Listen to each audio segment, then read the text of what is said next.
चलते हैं अगले पार्ट पर। मेंटल मैथ कक्षा 8। ये तो मैं आप अपनी स्क्रीन पर देख रहे हैं मेंटल मैथ है, लेकिन मेंटल मैथ में से मैं नहीं करा रहा हूं। जो आपकी पिछले साल क्विज हुई थी मेंटल मैथ की, उसमें जो क्वेश्चन आए थे उनको मैं हल कर रहा हूं, ताकि आप सभी बच्चों को पता लग सके कि किस तरीके से प्रश्न पूछे जाते हैं। आइए करना शुरू करते हैं। मैं हूं हरी सर और आप देख रहे हैं मेरा YouTube channel maths with Hari sir, special Hindi medium के बच्चों के लिए। यहाँ पर प्रश्न नंबर 20 को हम करने वाले हैं। एक्स का मान ज्ञात करो। एक्स का मान ज्ञात करना है। ए बी सी डी व ई एफ जी एच एक समांतर चतुर्भुज है। यहाँ पर ये वाला मान हमें ज्ञात करना है। तो ये मान ज्ञात कब होगा? यहाँ पर मान लीजिए ये ओ, ये वाला ये क्या है? ओ है, ये ओ। ठीक है।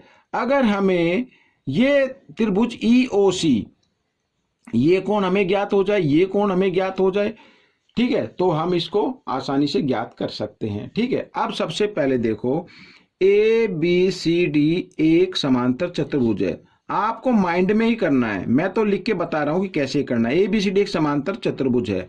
तो बच्चों चतुर्भुज तो ये हो गया। अब इसके अंदर ये ए डी समांतर होगी बीसी के, ठीक है, एडी समांतर होगी बीसी के, और ये एक तिर्यक रेखा हो जाएगी। ये क्या हो जाएगी? एक तिर्यक रेखा।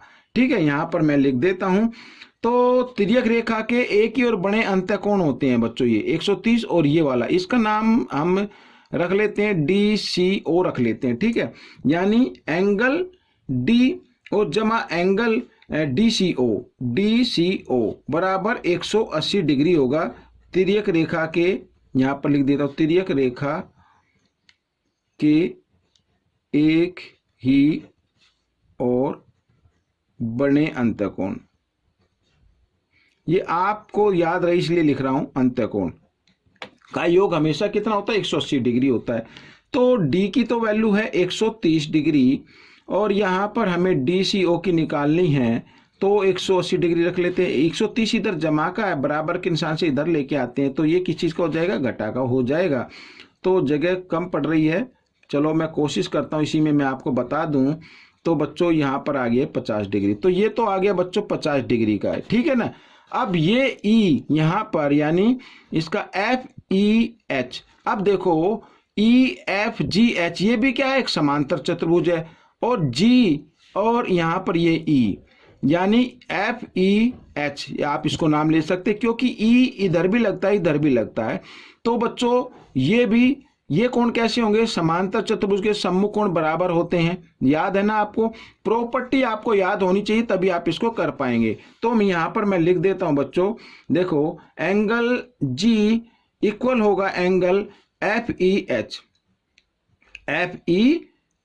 ठीक है, बराबर 70 डिग्री। यहां पर मैं सीधा लिख दिया, ये 70 का है तो ये भी 70 का होगा। ठीक है। समांतर चतुर्भुज के सम्मुख कोण बराबर होते हैं। जगह कम है इसलिए मैं लिख नहीं रहा हूं। अब बच्चों आपको देखो त्रिभुज, यहां पर त्रिभुज ई ओ सी में इन दोनों कोणों का तो पता लग गया ना। और तीनों कोण यहां पर बच्चों, तीनों कोणों का योग कितना होता है? 180 डिग्री होता है त्रिभुज में। तो यहां पर बच्चों देखो ये आ गया 70 डिग्री का, और ये वाला आ गया कितने का? यहां पर 50 डिग्री का। तो हमें निकालना है यहां पर x, और बराबर तीनों का योग कितना होगा? 180 डिग्री।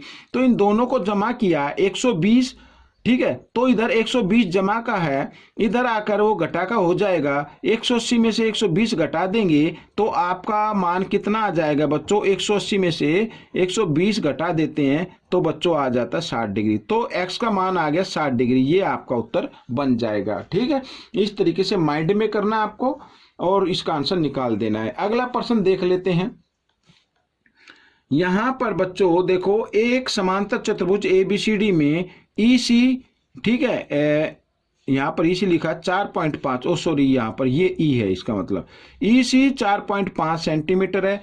ईबी 2.5 सेंटीमीटर हो तो 3AC और 2BD का मान ज्ञात करना है।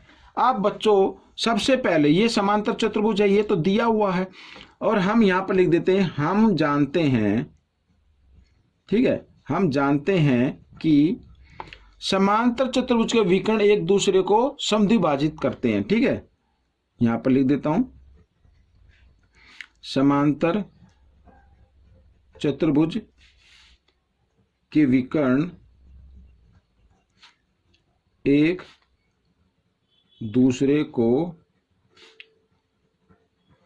समद्विभाजित करते हैं। ठीक है, ये मैंने लिख दिया। अब सबसे पहले तो AC की वैल्यू क्या होगी बच्चों? AC की वैल्यू क्या होगी? EC की डबल होगी, EC की डबल हो जाएगी, यानी कि EC है 4.5, तो इसका डबल कितना हो जाएगा? 9 हो जाएगा, 9 सेंटीमीटर हो जाएगी AC। ठीक है ना, AC हो गई। अब इसी प्रकार BD की लेंथ क्या होगी?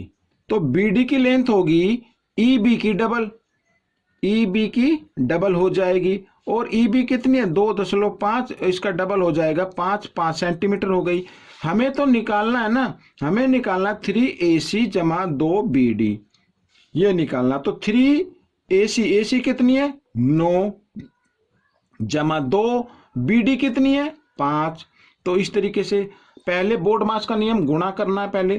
ठीक है ना, 3 नियम यहां पर लिख दे, 3 नियम 27 और जहां 5 दूनी 10, तो बराबर आ गई बच्चों 37 सेंटीमीटर। ठीक है ना, ये आपका उत्तर आ गया। तो इस तरीके से ये प्रश्न हल हो गया, बिल्कुल इजी है, माइंड में आप कीजिए, जल्दी से कर पाएंगे। तो प्रश्न नंबर 22 हम कर लेते हैं बच्चों। एक समांतर चतुर्भुज में एक समांतर चतुर्भुज ABCD में EC बराबर x घटा 3 और AE बराबर 2, ED बराबर है y घटा 7 एंड EB बराबर 3, ठीक है ना, हो तो 2x जमा 3y का मान ज्ञात करो। अब बच्चों आपको ये तो मालूम है कि समांतर चतुर्भुज के विकर्ण एक दूसरे को समद्विभाजित करते हैं, यानी कि DE बराबर EB। ठीक है ना, यहां पर मैं सीधा लिख देता हूं DE बराबर EB। ये समांतर चतुर्भुज के विकर्ण एक दूसरे को समद्विभाजित करते हैं, ये मैंने अभी ऊपर बताया आपको। तो प्रॉपर्टी आपको याद होनी चाहिए, मेंटल मैथ इसलिए मैं पूरी डिटेल से नहीं लिख रहा हूं। तो यहां पर बच्चों DE है आपका y घटा 7 बराबर EB है आपका 3, तो y की वैल्यू निकाल लीजिए। तो 3 इधर ये घटा है, बराबर के निशान से इसको इस अंक के साथ मिला देंगे, यानी हम दाईं तरफ ले आएंगे, इधर आकर ये जमा का हो जाएगा और ये हो गया 10 सेंटीमीटर। तो y की वैल्यू आ गई। अब हम निकाल लेते हैं बच्चों ये वाला भी। अब इसमें भी वही होगा, ए यहां पर यानी EC बराबर होगा AE के, EC बराबर होगा AE के, क्योंकि ये भी समांतर चतुर्भुज का विकर्ण है और एक दूसरे को क्या कर रहा है? समद्विभाजित कर रहा है, यानी AE बराबर EC या AC बराबर इनका किसी भी का भी डबल हो सकता है, AE का डबल हो सकता है या EC का डबल हो सकता है, लेकिन हमें तो x की वैल्यू निकालनी है, तो इसका मतलब AE बराबर EC। तो यहां पर EC तो है आपका x घटा 3 और बराबर 2, तो x का मान कितना आ गया बच्चों? 2, ये घटा 3 है, इधर आकर ये जमा 3 हो गया, बराबर 5 सेंटीमीटर हो गया। और हमें निकालना क्या है? हमें निकालना 2x जमा 3y। ठीक है, तो 2 यहां पर x का मान आया बच्चों 5 और जमा 3 गुणा y का मान आया बच्चों 10, तो 5 दूनी कितना होता है? 10 जमा 10 दिया 30, इस तरीके से, और दोनों को जमा किया तो 40 सेंटीमीटर बच्चों ये आपका उत्तर आ जाएगा। ठीक है, इस तरीके से आप इसको कर सकते हैं। हालांकि यहां पर कोई भी सेंटीमीटर नहीं लिखा है, फिर भी मैंने सेंटीमीटर को लिख दिया है, तो आप इसको देख लेना। अब ये प्रश्न हल हो गया, तो अब हमें करना क्या है बच्चों? अब हमें करना है प्रश्न नंबर 23। ठीक है, आइए इसको ध्यान से देख लेते हैं। देखो, आप इन प्रश्नों को तभी कर पाएंगे जब आपके सामने जो भी प्रश्न है उससे रिलेटेड जो भी प्रॉपर्टीज है वो याद होंगी, तभी आप इसको अच्छे से कर पाएंगे। ठीक है, आइए करना शुरू करते हैं। तो यहां पर बच्चों हम सभी जानते हैं कि समांतर चतुर्भुज की सम्मुख भुजाएं क्या होती हैं? बराबर होती हैं, ये तो मालूम है ना, और सम्मुख भुजाएं ही दी हुई हैं, यानी AB बराबर DC।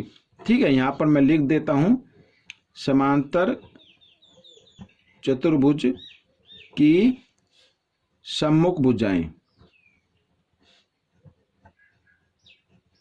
ठीक है, अब AB यहां पर है 3x जमा 22 और बराबर ये है 5x घटा 8। ठीक है, इस तरीके से, तो 3x, ये 5x को बराबर के साथ से इधर लेके आओ, ठीक है, बाईं तरफ लेके आओ, घटा का हो जाएगा बराबर घटा 8 और ये जमा 22 को भी बराबर के साथ से इधर लेके आओ दाईं तरफ, तो इधर ये घटा का हो गया।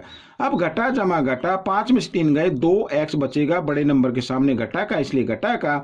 घटा 8 और घटा 22 होते हैं घटा 30, घटा से घटा का निशान काट दिया और x का मान निकाल लेते हैं। x बराबर, ठीक है ना, x बराबर यहाँ पर 30 और 2 इधर गुणा में, इधर आकर ये भाग में आ गया, तो ये आ गया बच्चों 15। x का मान तो निकल गया, लेकिन हमें किसका मान निकालना है, 2x जमा 2, तो 2x जमा 2 का मान, तो 2 यहाँ पर देखो जगह का मैं इसलिए बता रहा हूँ, 2x की जगह x का मान लिखियो 15 और जमा 2, 15 दूनी 30 और 2 32। पहले आपको क्या, ये आपका उत्तर है, पहले आपको गुणा करना है, जमा नहीं करना है, पहले क्या करना है, गुणा करना है बच्चों, बोर्ड मास का नियम ये कहता है।